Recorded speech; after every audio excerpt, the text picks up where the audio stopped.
Your Majesty, welcome back to the Oval Office. It is my honor to receive you here again. And every time you come, I enjoy our conversations and am impressed by the progress that your good country is making.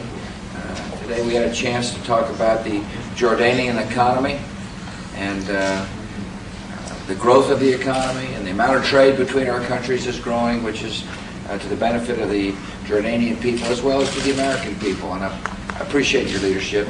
We also talked about, of course, Iraq. I've expressed my strong belief that the Iraqi elections must go forward on time, and I appreciated Majesty listening to my beliefs.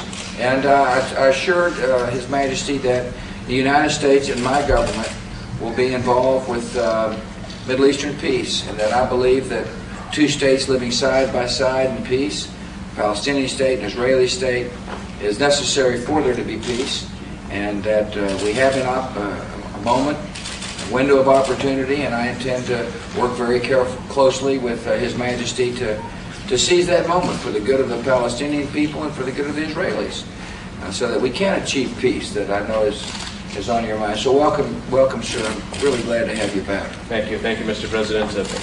Really delighted to be back here, and to thank you, Mr. President, for really the outstanding support that you are giving our part of the world, and the President's dedication to bring hope and peace, hopefully, to Israelis and Palestinians. I know that you have been committed in the past 4 years in identifying a future for the Israelis and the Palestinians, and the Israelis and the Arabs.